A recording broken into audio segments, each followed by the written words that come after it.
Yang saya hormati Pak Fredrik, Sekretaris Yayasan Universitas Tarumanegara. Yang saya hormati Pak Rektor, Profesor Ahmad Sudiro. Yang saya hormati Profesor Sawiji. Yang saya hormati Bapak Ibu dosen, mahasiswa-mahasiswi Universitas Tarumanegara yang saya hormati. Salam sejahtera bagi kita semua. Pertama-tama saya mau berterima kasih oleh karena Universitas Tarumanegara telah mengundang saya untuk membagikan pengalaman berinvestasi di Bursa Efek Indonesia selama 36 tahun. 36 tahun. Saya dilahirkan di Jakarta, ya. Asnawi, asli Cina Betawi, ya.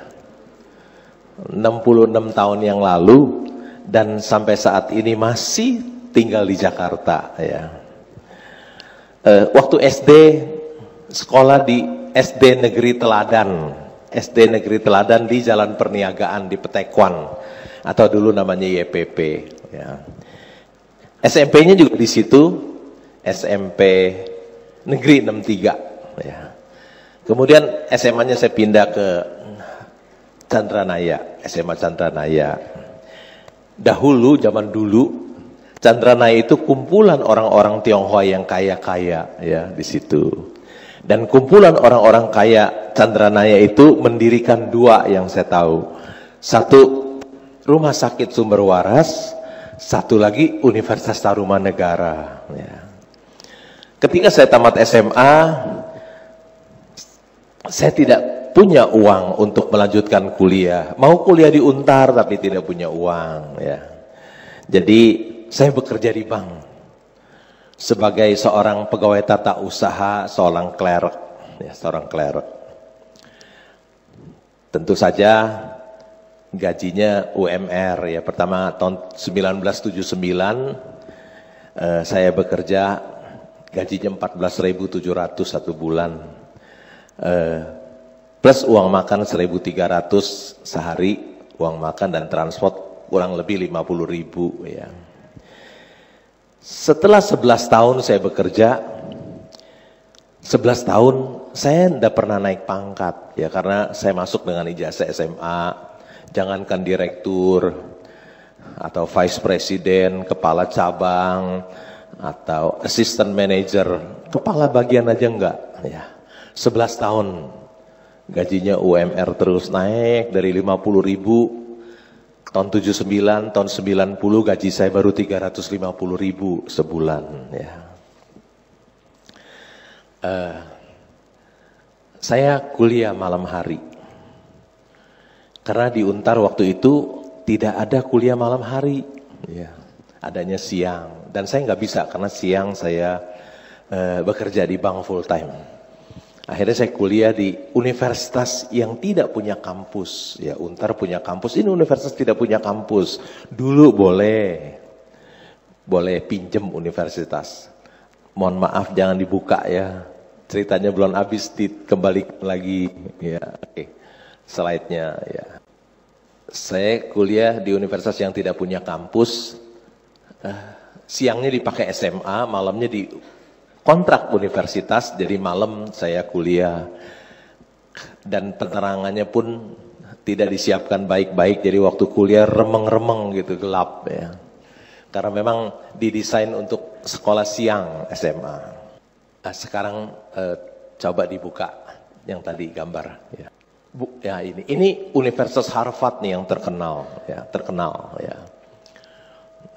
Apalagi sekarang ada kebijakan Donald Trump lebih terkenal lagi, ya. Artikel ini mengatakan ada 1% alumni Harvard itu kira-kira 3.130 yang memiliki uang 30 juta dolar atau ultra high net worth individual, ya.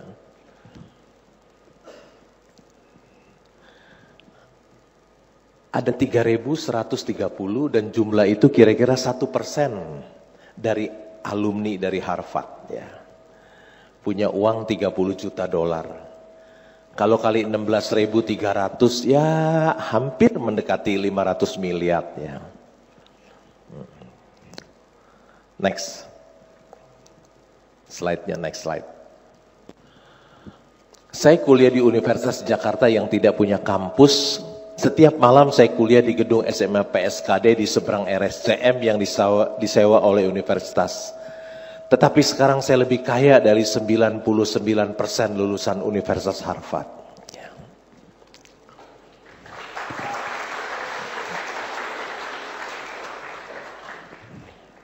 Adik-adik mahasiswa kuliah di Untar, jangan berkecil hati kalau nggak bisa kuliah di Harvard. Tahu tidak, banyak alumni Untar yang sangat sukses di Indonesia, ya, yang tidak kalah.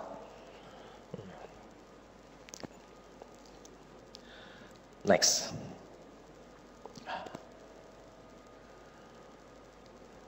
Saya jadi pegawai tata usaha di bank ya. Tiba-tiba dipanggil oleh Presiden Direktur BCA. Ya.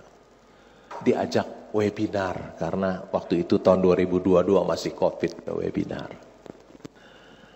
Dalam hati saya nggak salah ya. Bank yang untungnya paling besar, ya, bank swasta paling besar. Kalau lihat market cap-nya harganya sekarang 1.100 triliun ya. Kok saya yang diundang ya? Apa dia nggak tahu saya itu cuma jabatannya clerk di bank, kerja di clerk ya.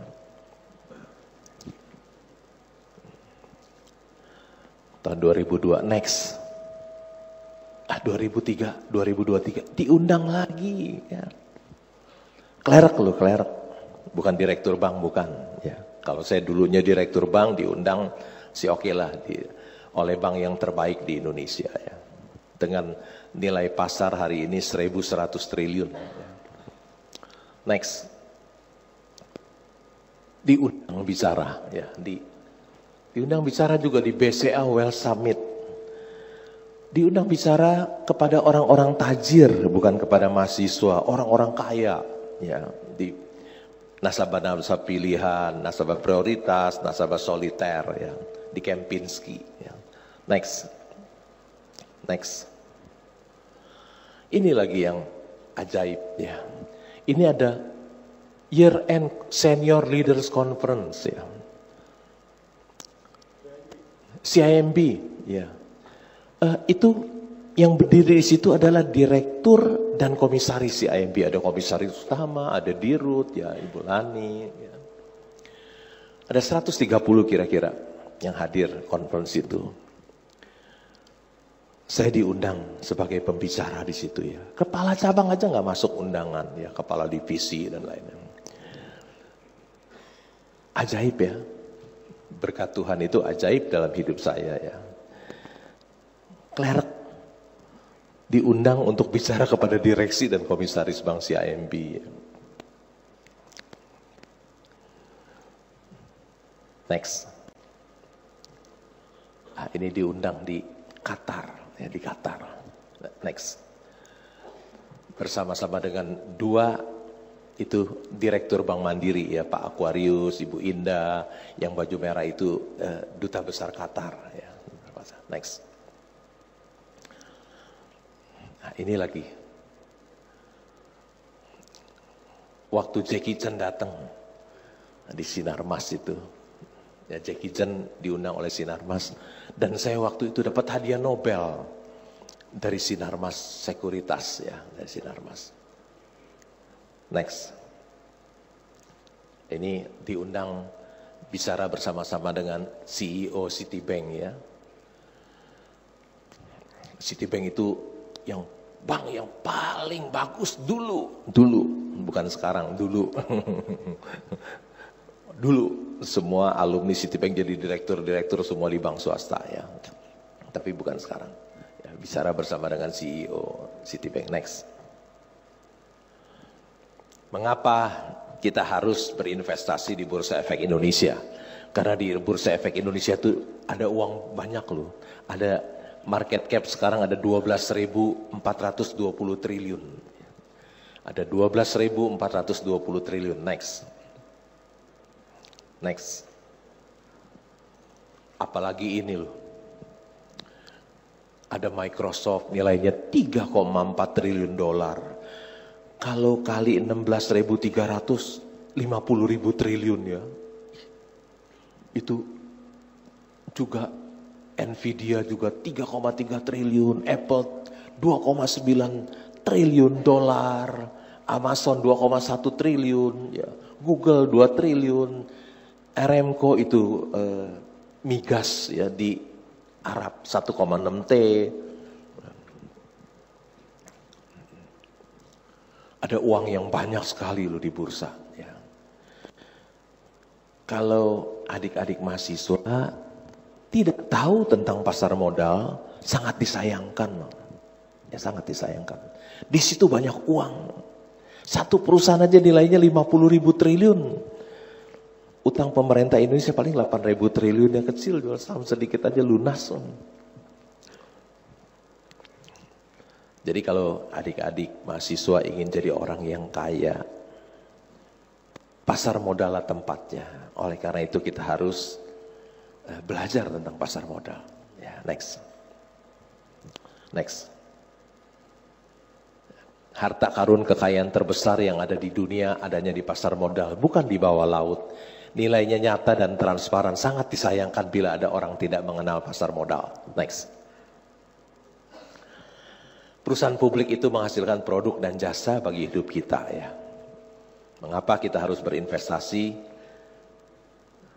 Pagi-pagi kita bangun, biasanya kita ke toilet, begitu kita lihat mereknya Toto, oh itu produk dari perusahaan publik ya. Habis dari toilet biasanya kita minum. Kalau kita tidak minum bisa dehidrasi ya. Ada Aqua dulu perusahaan publik, sekarang udah going private ya. Ada Le Mineral, ada Cleo dan lain-lain. Setelah itu kita mandi ya. Kita pakai sabun Lux, kita sikat gigi pakai Pepsodent, kita cuci baju pakai Rinso, itu produk dari Unilever ya. Hampir seluruh keluarga di Indonesia memakai produk dari Unilever. Habis kita mandi, kita makan mie yang enak dan murah ya. Indomie ya. Dengan telur satu kira-kira harganya 10.000, udah nikmat ya, udah enak. Terus sampai malam. Tinggalnya di mana? Kelapa Gading. Oh, itu juga perusahaan publik ya. Tinggalnya di mana? Di Alam Sutra, itu juga perusahaan publik. Tinggalnya di mana? Di Perumahan Ciputra, itu juga perusahaan publik. Tinggalnya di mana? Di BSD, itu juga perusahaan publik. Dari pagi sampai malam kita pakai produk dan jasa dari perusahaan publik. Oleh karena itu kita harus berinvestasi di bursa saham. Next. Perusahaan publik juga banyak menciptakan lapangan pekerjaan. Ada Astra. Ada 200.000 lebih karyawan Astra. Ya. Ada 200.000 lebih yang mendapatkan lapangan pekerjaan di Astra Internasional. Ya. Makin banyak lapangan pekerjaan tercipta, makin sejahtera bangsa dan negara kita. Ya. Terutama pada saat sekarang banyak PHK, ya tentu lapangan pekerjaan sangat diperlukan. Ya. Makin banyak lapangan pekerjaan tercipta, makin sejahtera bangsa dan negara kita. Dan perusahaan publik banyak menciptakan lapangan pekerjaan. Next. Lihat tuh ada jutaan ya. Ada jutaan. Next. Perusahaan publik adalah pembayar pajak yang besar. Lihat tuh. Gudang Garam bayar royalti tahun 2023 88 triliun. Pita cukai ya. 2024 88 triliun. 2 tahun itu saja udah 177 triliun. Gudang Garam, jangan main-main ya. Cukai rokok yang dibayarkan oleh Gudang Garam 2 tahun itu 177 triliun. Pajak dipakai untuk pembangunan, membantu rakyat miskin, membayar gaji dan lain-lain. Ya. Next. Bayar pajak bukti cinta kita kepada negeri tercinta. Ya. Next.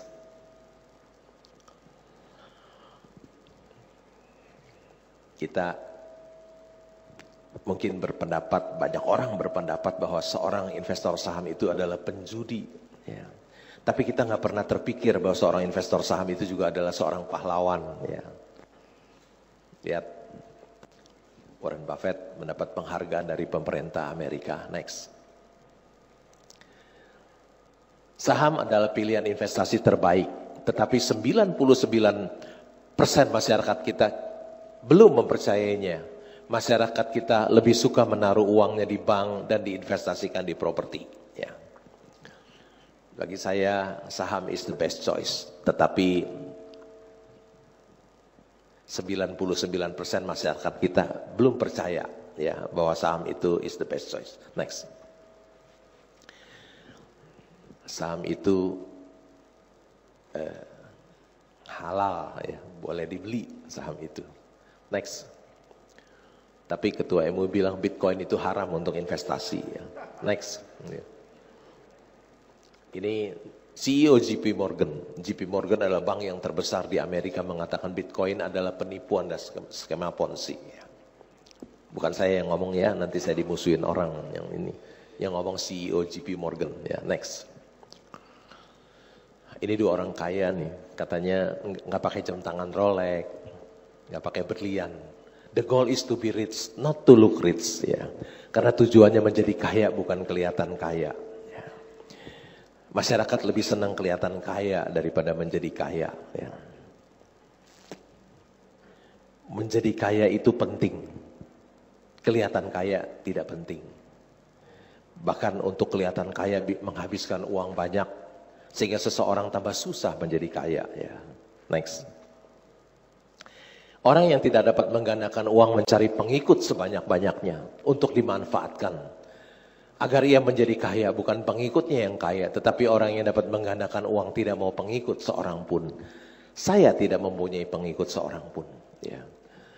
Ayo bikin Instagram followernya sampai berjuta-juta. Ya.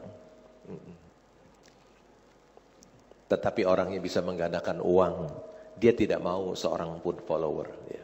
Saya tidak punya seorang follower pun. Next. Ketika kita membeli saham kita harus teliti. Ya, teliti. Kalau tidak teliti kita beli kucing dalam karung, wah menyeramkan. Ya. Next. Ini ada di tembok kafe saham di Bendungan Hilir. Tuhan Maha Pengampun, tetapi bursa saham tidak kenal belas kasihan. Ya. Bursa tidak pernah memberi ampun kepada orang yang tidak memahami saham apa yang dibelinya. Ya. Ya, Tuhan itu Maha Pengampun, tapi bursa saham tidak kenal belas kasihan. Ya. Next. Yang pertama, belilah perusahaan-perusahaan yang dikelola oleh orang-orang yang jujur. Ya. Dan berintegritas. Kalau dia bukan orang yang jujur, yang suka mengambil uang perusahaan untuk memperkaya dirinya, jangan pernah beli. Ya, pertama, siapa pengendalinya, siapa komisaris dan direksinya. Kalau mereka bukan orang baik dan orang jujur, jangan pernah beli, jangan pernah sentuh. Ya, jangan pernah beli. Yang kedua, next. Belilah perusahaan-perusahaan yang bidang usahanya bagus, yang cuannya besar. Ya, contohnya ini. Tahun 2020 waktu Covid labanya 27 triliun, naik 31 triliun, naik 40 triliun, naik 48 triliun, naik lagi 54 triliun. Tahun ini kira-kira bisa naik ke 60 triliun. Ya. Untungnya besar dan tiap tahun tambah besar. Ya, cari perusahaan yang cuannya besar dan bertumbuh. Ya, next. Memiliki perusahaan yang untung besar seperti memiliki mesin pencetak uang. Ya. Kalau kita bikin cetak uang, ditangkap masuk penjara. Tapi sebetulnya kalau kita memiliki perusahaan yang untung besar, sama saja seperti kita memiliki mesin pencetak uang. Ya. Nikmat. Ya. Next. Ini contoh, bukan rekomendasi membeli atau menjual, ya. Contoh kasus saja. BCA itu IPO di 1400 tahun 2000. Sudah split 4 kali, 1 jadi 2, 2 jadi 4, 4 jadi 8, split 5 jadi 40 ya. Jadi kalau hari ini 9.400 kali 40 376.000, yaitu capital gain-nya selama 25 tahun itu 26.000%, 757. 26.000%, 26.757%. Ya. Kalau kita beli saham BCA 1 miliar, kita diamin aja 25 tahun. Uang kita meningkat jadi 267 miliar. Ini kisah nyata ya, bukan halusinasi, bukan. Kalau kita beli saham BCA 1 miliar, 25 tahun kemudian uang itu jadi 267 miliar. Kita nggak usah kerja keras, tiap hari santai aja, tidur aja santai, nikmati hidup. Orang-orang yang kerja keras, bisnis, buka restoran lah, buka kafe lah, jamin pasti ini lebih cuan daripada mereka. Gak usah capek-capek lagi ngelayanin orang tiap hari. Next. Ketika kita sudah memiliki saham perusahaan yang hebat, yang terbaik adalah tidur. Investor saham yang tidur bukan saja akan mendapatkan cuan yang besar, tidur juga bisa meningkatkan imunitas, sehingga bisa terhindar dari COVID-19 yang sudah ramai lagi sekarang ya, COVID-19 ya. Tidur bukan saja mendapatkan cuan yang besar, tidur juga bisa meningkatkan imunitas kita sehingga bisa terhindar dari COVID-19 yang sudah datang kembali. Next. Belilah perusahaan yang valuasinya murah ya. Ini ada 2 perusahaan, yang satu mahal, satu murah ya. Satu perusahaannya 869 triliun market cap-nya. Tapi labanya cuma 567 triliun. Ya. Yang satu lagi market cap-nya hanya 8,6 T, hanya 1% dari yang pertama ya. Tapi labanya 355 triliun. Belilah perusahaan yang valuasinya murah. Jangan beli perusahaan yang mahal. Hah? Pak Keng Hong, ini rekomendasi. Tidak, ini contoh soal saja ya. Next. Belilah perusahaan yang bagi dividen. Enak juga dapat dividen ya. Itu tanggal 30, 2 hari yang lalu ada wartawan dari Aida Exchange menulis, Lok Keng Hong panen dividen dari perusahaan gas negara raup 48,6 miliar. Wih, nggak usah kerja, santai-santai, dapat dividen, ya, dapat gajian, ya, dapat uang tugu. Juga beli perusahaan yang kasih dividen lumayan. Dividennya 10% loh dividen yield-nya. Satu saham dapat 181, kalau harga sahamnya 1.800 kan 10%. Ya. Lebih tinggi dari bunga deposito. Ya. Pajaknya kalau kita investasikan lagi, pajaknya 0 lagi. Ya. Next. Invest in bad time and sell in good time and you will get rich. Ya. Selalu invest di situasi yang buruk, bad time. Kalau bad time itu semuanya murah, ya, semuanya murah. Nanti kita beli simpan, tungguin sampai good time, mahal kita jual, kaya kita. Ini kata-kata sederhana. Tapi belum tentu kita bisa jalankan. Kenapa? Waktu semua orang takut, kita ikut takut. Semuanya ikut takut. Waktu kemarin asing keluar, saham turun, ya Big Bang turun 40%, semua takut. Saya keluarin kata-kata saya, wisdom. Di koran-koran saya bilang. Hari ini sedang turun hujan emas di Bursa Efek Indonesia. Siapkanlah ember yang besar. Kemudian saham-saham pada naik ya. harus begitu. Begitu turun, semua orang takut, kita masuk. Itu yang bisa bikin kita kaya. Jangan orang-orang takut, kita ikut takut. Wah, waktu saya tinggal 4 menit, next. Betapa mudahnya mendapatkan uang di sini, ya. Gampang. Ya. Next. Next. Oh, saya pernah diundang ke Freeport, ini masuk ke di bawah tanah, ya. Ini salah satu investasi yang terbaik, ya, yaitu beli dan tidur. Next. Ya. Ada saatnya ketika kita tidak mengerjakan apapun merupakan satu bentuk kecerdasan investasi. Investor yang bijak dapat menghasilkan uang ketika dia tidur. Tidur adalah jalan untuk meraih kekayaan. Tidak bertindak adalah suatu tindakan yang bagus jika kita sudah memiliki saham perusahaan yang hebat. Next. Ini Warren Buffett dan partnernya yang sudah almarhum. Dia melakukan do nothing investing. Ya, next. Our portfolio show little change. We continue to make more money when snoring than when active, kata Warren Buffett. Ya. Dia bilang portofolio kita itu berubahnya sedikit sekali. Kami mendapatkan lebih banyak uang ketika ngorok daripada aktif. Ya. Gak pernah dengar kan ajaran ini kan? Gak pernah dengar. Ada orang ngorok lebih kaya daripada dia aktif bekerja. Kenapa? Karena dia sudah memiliki saham wonderful company. Ya.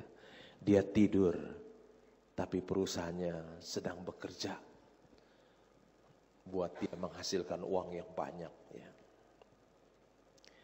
Tapi kalau kita adik-adik belum punya saham wonderful company, nggak boleh ngorok.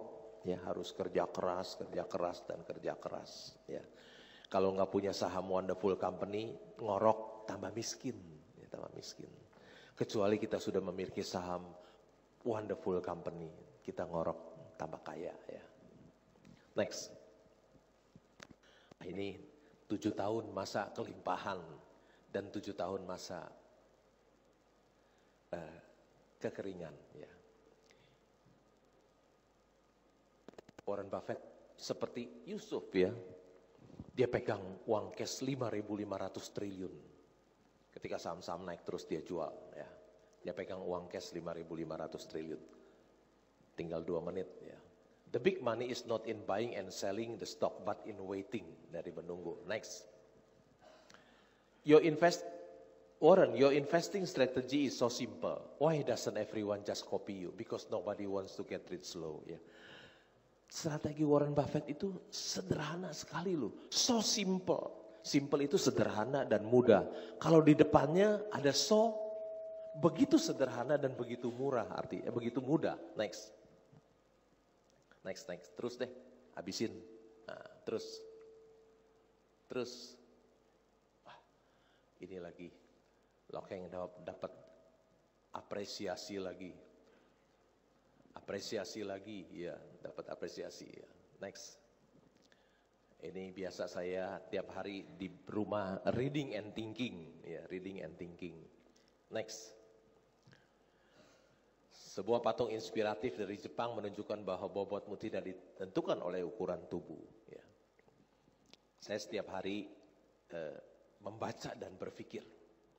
Ya. Dari jam 6 sampai jam 9 saya reading and thinking. Perusahaan publik, laporan keuangan saya baca. Jam 9 sampai jam 4.15 saya investing. Saya membeli saham-saham perusahaan bagus yang harganya murah, saya membeli. Jam 4.15 biasanya saya tidur 1-2 jam, bangun lagi otak saya fresh. Saya mandi, makan, saya reading and thinking lagi 3 jam.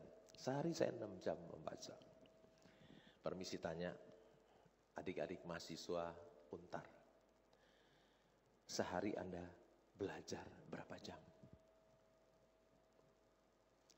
Permisi tanya, adik-adik mahasiswa, sehari Anda belajar berapa jam? Saya usia 66 tahun, masih 1 hari 6 jam saya membaca dan berpikir. tentang perusahaan publik. Itulah bagi saya kunci keberhasilan menjadi seorang investor saham. Membaca dan berpikir tentang perusahaan publik. Next. Next, terus. Udah waktunya habis, terus. Waktunya habis, terus. Nah, ini di rumahnya Warren Buffett ya. Next.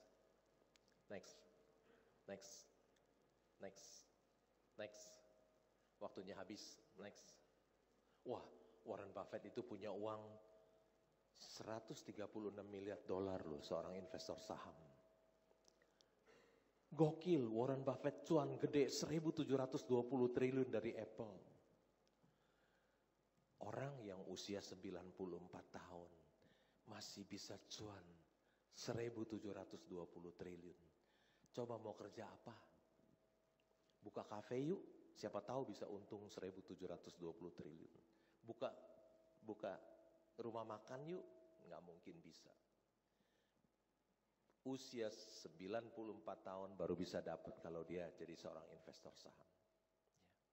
Menjadi seorang investor saham adalah salah satu pekerjaan terbaik di dunia. Usia tua pun dapat menghasilkan uang yang banyak.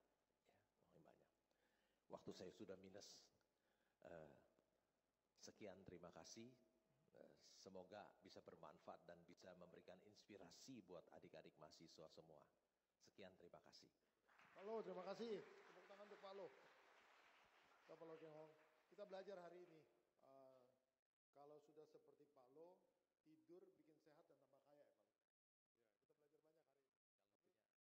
Full company Ya, Pak. dan ada satu lagi caveatnya adalah kalau kita punya saham wonderful company. Palo, Bapak akan beli wifi atau MLPL atau MTDL? Harga sekarang? Ya, secara teknikal dan secara fundamental. Jujur ya Pak, no offense. Atau tiga-tiga enggak? Karena itu punya Buyung. Saya nggak punya saham itu Pak. Nggak punya? Iya nggak punya. Ya. Oke. Kalau nggak punya, nggak mau komen. Tapi Pak Lu, saya nggak punya karena bagi saya itu valuasinya tidak murah. Tidak murah. Tidak murah. Karena sudah naik banyak, tidak murah. Ya. Ingat ya, ini dari Warren Buffett nih. Tadi yang Warren Buffett tadi yang ngobrol. Gitu ya. Oke. Hari ini saya mau nantang dua yang jagoan di depan kita, karena mereka praktisi sekali. Sinarmas lagi bagus Pak Lo, tetapi harga saham kok nggak loncat-loncat. Secara performance ya, teknikal, fundamental. Itu kesempatan buat kita untuk membeli di harga murah. Tepuk tangan untuk Pak Lo, udah dikasih hints tuh. Saham tan bagus, terus harganya tidak naik-naik. Artinya kita dikasih kesempatan untuk membeli di harga yang murah. Ya. Kesempatan untuk membeli di harga murah. Kita mau dengerin perlu kayak gini. waktu untuk menunggu dengan kesabaran. Begitu? Ya. Oke. Setelah kita membeli, tentu saja bukan berarti besok naik. Tapi kita perlu menunggu dengan sabar. Dengan sabar sampai satu hari dia naik. Oke, makasih Pak Lo. Very good hint. Pak Lo, ini mulai cerita tentang Anda nih. Tahun zaman krisis tahun 88, Anda pernah ngalamin very bad crisis. Kemudian Anda melakukan apa? Turn around di United Tractor kayaknya Pak. Boleh cerita sedikit Pak Lo, supaya jadi inspirasi. Silau ya. Silau. Kebetulan ada putra saya, tapi saya lihat nggak ada ya. Oh lagi ke toilet tuh. Iya. Tahun 98 itu saya sudah jadi full time investor. Saya sudah tidak bekerja, ya. Karena saya berhenti bekerja di bank itu tahun 96. Saya bekerja. Nah, di situ ada putra saya, dia lahir tahun 97. Jadi 98 usianya baru 1 tahun, ya 1 tahun. Krisis yang begitu hebat datang, ya tahun 98. Suku bunga bank 70%, ya 70%. Dolar dari 2.500 jadi 16.000 lebih seperti sekian ya. Suku bunga naik, sekarang suku bunga deposito paling 6,5% ya. Deposito di bank saya pernah taruh deposito bunganya 70 ya. Ya pasti dia bayar bunga 70, kreditnya semua macet semua ya. Pada bangkrut semua banknya ya. Dolar juga dari 2.500 jadi 16.000 ya. Bukan hanya krisis ekonomi tapi juga krisis politik lagi, ada kerusuhan ya. Kerusuhannya terjadi di depan Untar lagi, serem banget itu ya. Ada krisis politik, ada kerusuhan, wah sangat seram. Dan waktu itu saham turun. Dan saya kehilangan uang saya 85%, tinggal 15% uang saya. Saya tidak bekerja, full time investor, nggak ada gaji. Istri saya ibu rumah tangga, punya anak 2. Ya. Uang hilang 85%. Ya. Tapi pada waktu itu saya menemukan Mercy yang dijual harga bajai. Ya, saya menemukan United Tractor.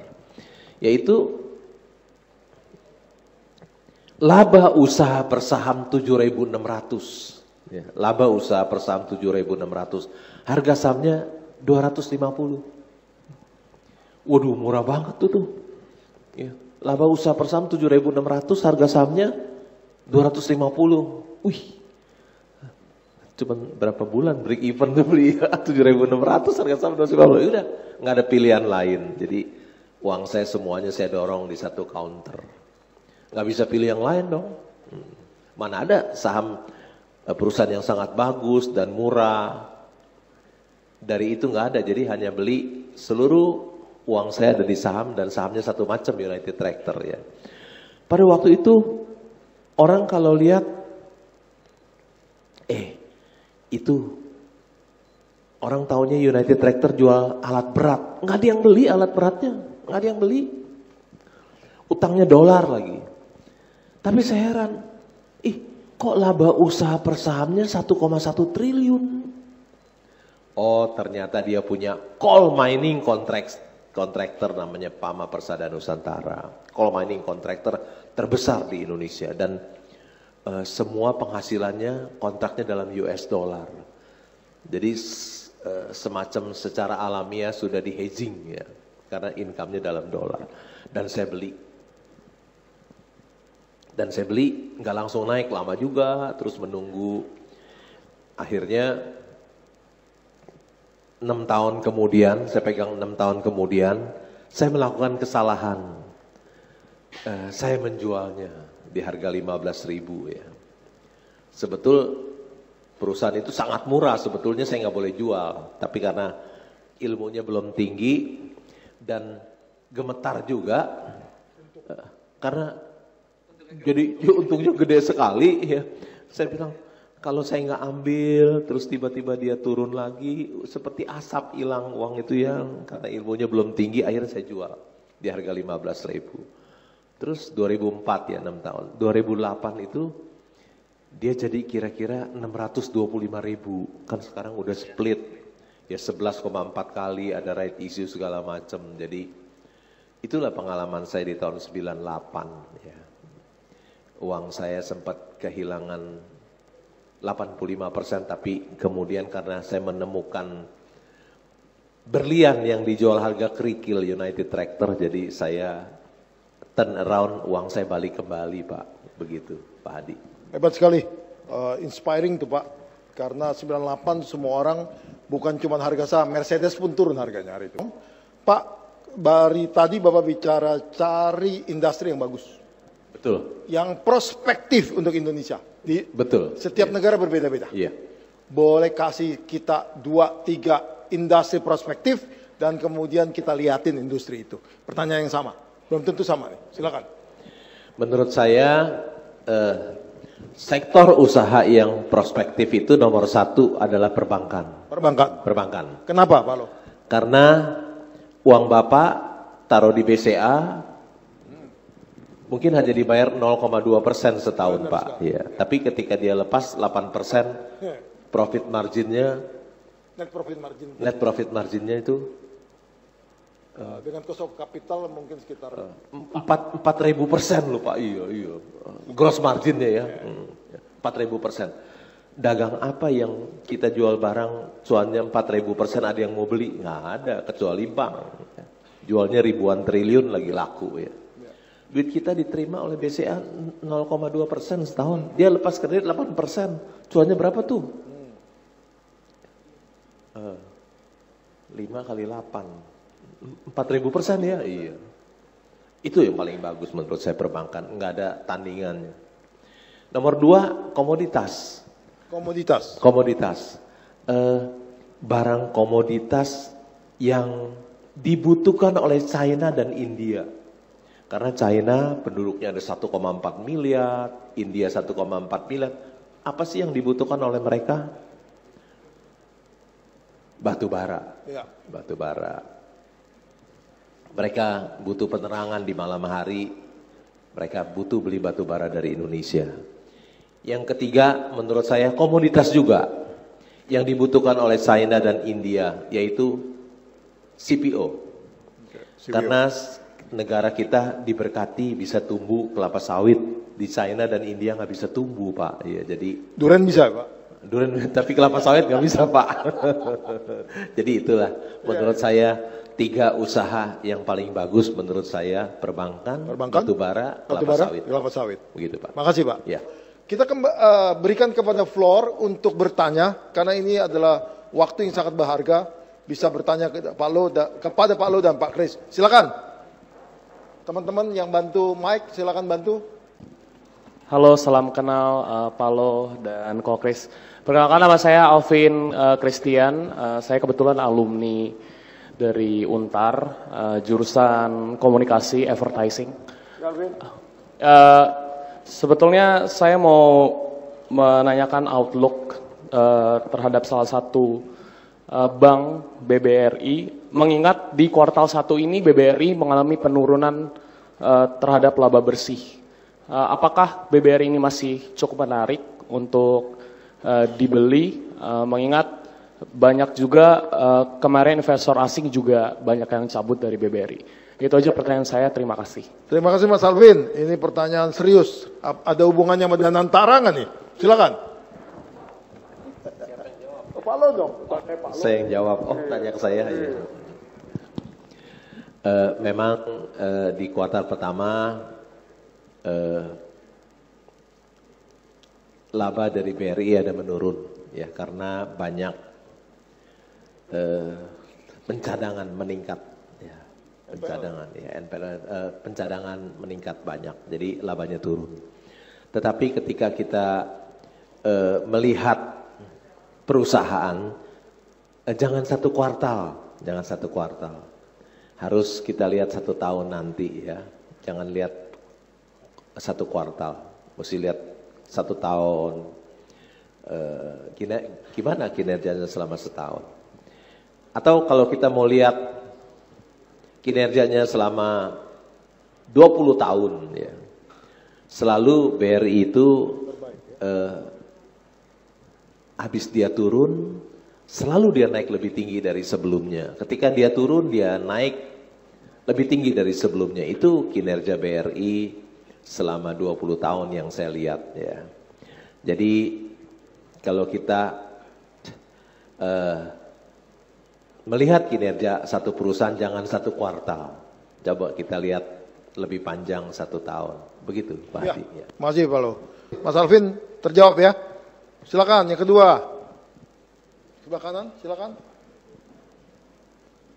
Anda nama Mas, dari mana?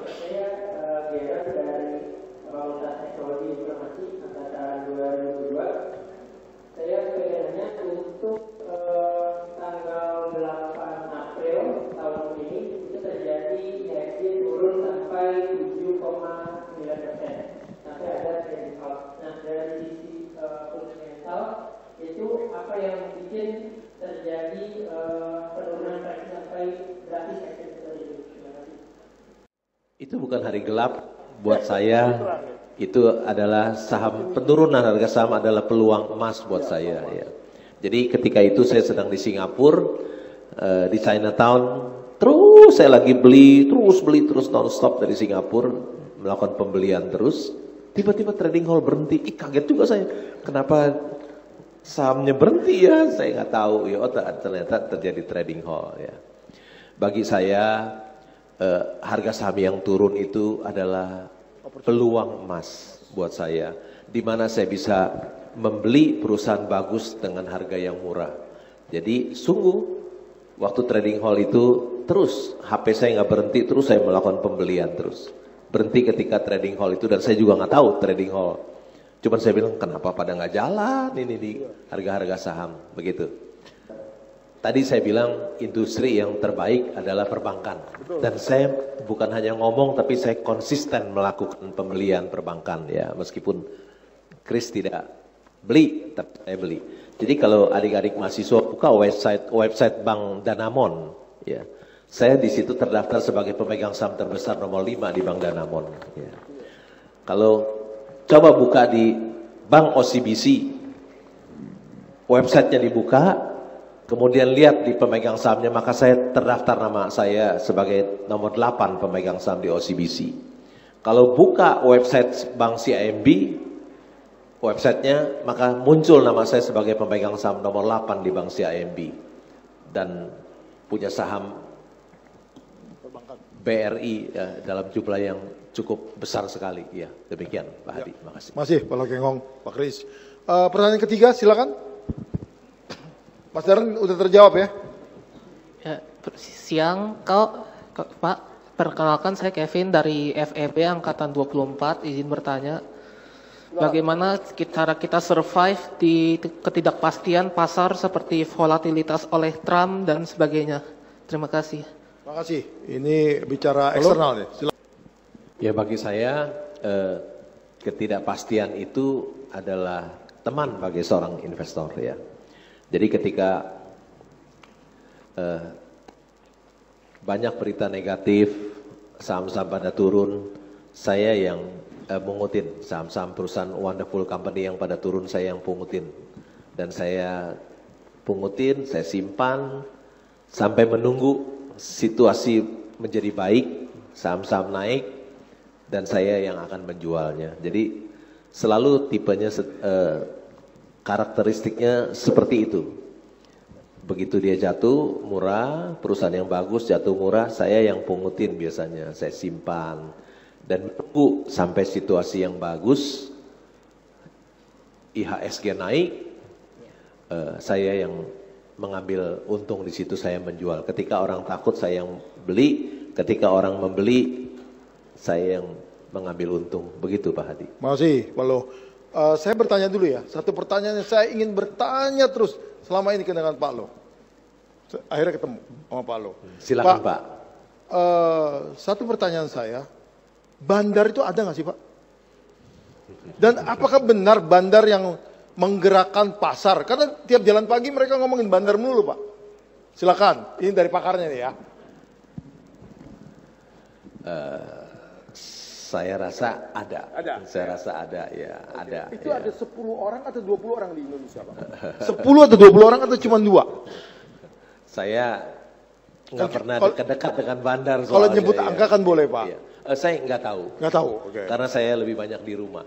Okay. Saya kan work from home 29 tahun, jadi saya nggak bergaul. Okay. Saya nggak gaul sama bandar-bandar itu. Saya nggak berteman dengan bandar-bandar itu, jadi saya nggak tahu. Okay. Saya hanya di rumah. Pokoknya perusahaan bagus saya beli. Okay. Biasanya yang ada market makernya itu biasa perusahaan yang perusahaannya tidak bagus dan valuasinya mahal. Okay. Tentu saya nggak sentuh. Yeah.